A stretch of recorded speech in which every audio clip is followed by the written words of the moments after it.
কমিটির সদস্য যারা রয়েছে তাদের পক্ষ থেকে 100 টাকা তো আমি ধন্যবাদ দিয়ে ছোট করবো না, বিশেষ করে আমার এই জাকির ভাইজানকে। এনার দিল আল্লাহ অনেক বড় দিয়েছে, তাই তো আজকে এই জঙ্গল ঘেরি গ্রামবাসীরা তাকে মাথা করে রেখেছে। তো আল্লাহ সম্মান দেয়, আমার আল্লাহ সুবহানাহু ওয়া তাআলা যাকে সম্মান দেয় তাকে কখনো অসম্মান করা যায় না। সেই নিদান হলো আমি এই জঙ্গল ঘেরিয়া গ্রামে এসে দেখলাম একজন ব্যক্তি, সে হলো আমার জাকির ভাইজান। তো আল্লাহর কাছে দোয়া করি আল্লাহ সুবহানাহু ওয়া তাআলা তার জান মাল এবং শানকে আরো বাড়িয়ে দিক, বলি আল্লাহুম্মা আমিন। তো আমার অনেক গজল আমরা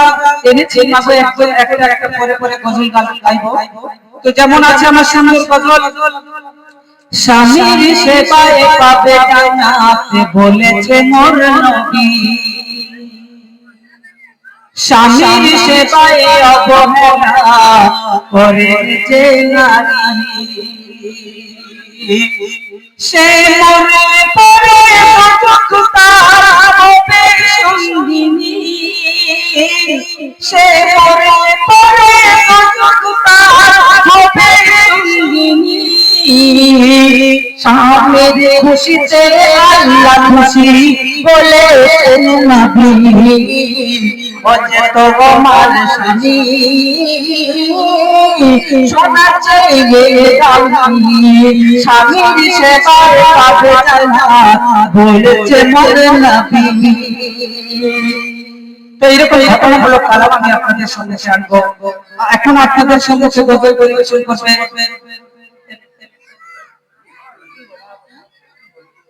তো আফরিনা পারভিন। এখন আপনাদের সামনে গজল বলবে, আমরা আপনাদের সামনে আসবো আরো সুন্দর সুন্দর ঘটনামূলক কালাম, যেমন মায়ের দোয়ার ওসিলাতে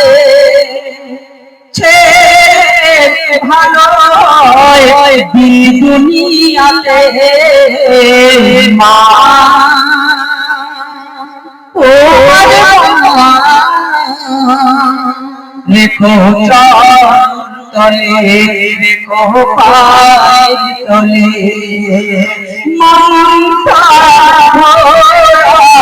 মায়ের দিলে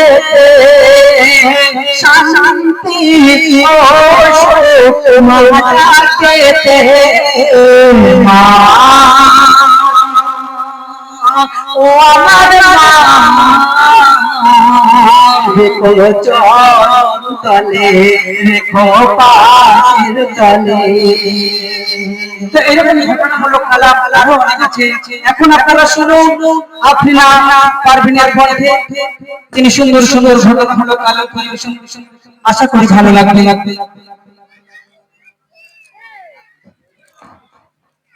হ্যাঁ হ্যাঁ শুনছিলেন সুন্দর সুন্দর কালাম। তো একটা কথাই বলবো, যেখানকার দর্শকদের উদ্দেশ্য করে যে আপনারা যদি আমাদের সঙ্গে থাকেন আমরাও আপনাদের সঙ্গে থাকবো। আর এখানে একজন ভাই সত্যি তার কথা না বললেই নয়, জাকির ভাইজান অনেক সুন্দর অপারেটিং করছেন, অনেক সুন্দর করে এই মজমাতে তিনি আছেন। জাকির ভাইয়ের মতো জিন্দারুনি মেলে নাই জামানায়, শহীদ হতে পারে দিনের লাগিয়া, শহীদ হতে পারে দিনের লাগিয়া, জাকির ভাইয়ের মতো জিন্দারুনি মেলে নাই জামানায়, শহীদ হতে পারে দিনের লাগিয়া, শহীদ হতে পারে দিনের লাগিয়া। সত্যি অনেক ভালো মানুষ, আল্লাহ ওনাকে হায়াত দিক, আমরা সবাই দোয়া করব। তো এখন একটি গজল পরিবেশন করব, শুনবেন। মা ফাতেমা যখন এই দুনিয়া ছেড়ে চলে যাচ্ছিলেন তখন কি করুণ ঘটনা ঘটেছিল মা ফাতেমার সাথে, আর মা ফাতেমা কি কি আরজি করেছিলেন স্বামীর কাছে, দেখুন কবি তার ছন্দের মাধ্যমে বলছে। সত্যি কথা বলতে আমরা সেই ব্রাজিল চাঁদ থেকে নিয়ে এই পর্যন্ত প্রত্যেকদিন দুটো তিনটা করে অনুষ্ঠান খাচ্ছি, আমাদের শরীরটা একটু খারাপ, আপনারা অ্যাডজাস্ট করে নিবেন আমাদের সাথে। তো শুনুন কবি তার ছন্দের মাধ্যমে বলছে, জান্নাতের রানী মা নবীর নন্দিনী অন্তিম কালে তাহার কিছু করুণ কাহিনী নবীর দুনিয়া থেকে নিয়েছে বিদায় জানিয়ে গেছে মৌতের সময় 6 মাস পরে ধরা ছেড়ে যাবে জানার তরে তার নবী থাকিবে অপেক্ষায় ফাতেমা খাতুনে ফাতেমা ফাতেমা খাতুনে ফাতেমা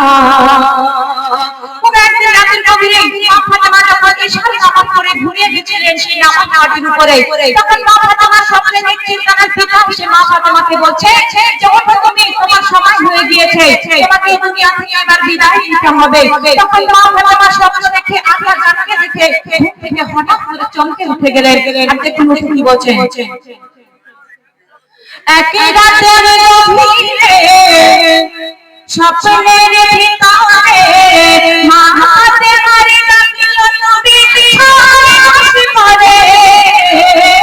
বলছে ওঠো মা ফাতেমা ঘুমিয়ে থেকো না ওঠো মা ফাতেমা ঘুমিয়ে থেকো না মালিকুল মউত আসবে বাতারের সারনা তোমার দুনিয়ার হায়াত আজ ফুরায় টুকরে দে ভোর বেলাতে টুকরে দে ভোর বেলাতে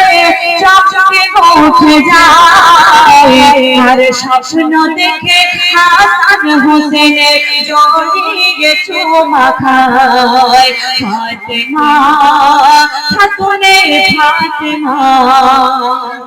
যখন মা ফাতেমা তার আব্বাজানকে স্বপ্নের মধ্যে দেখলেন তখন হঠাৎ করে মা ফাতেমার ঘুম ভেঙে গিয়েছে তখন তার স্বামী সেখানে ছিল হযরত আলীকে বুকের মধ্যে জড়িয়ে ধরে কি বলছে দেখুন বলছে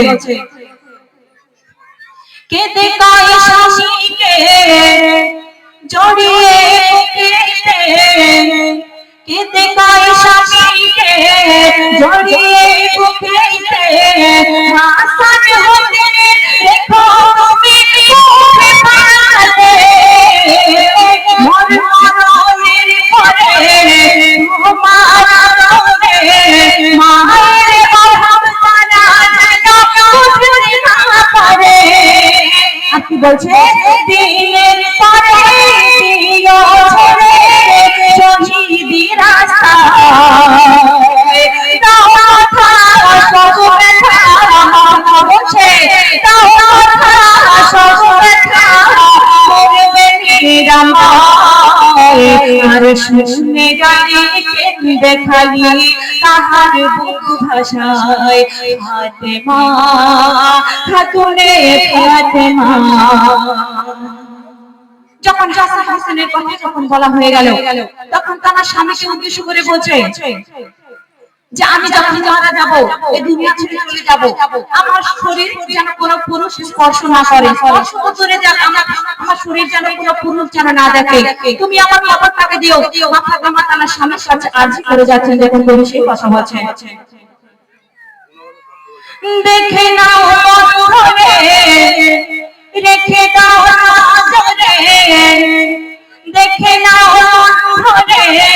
রেখে দাও নজরে আপন হাতে আমার কবর দিও ঘুরে বসলে তুমি থাকিবে জানি চেহারা যেন কোনো পুরুষ দেখে না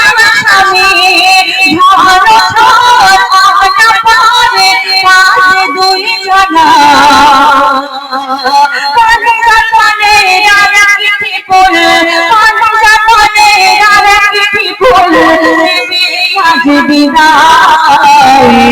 আর কথা শেষে আইরি কোলে হাতে মাধলে যায় ফাতেমা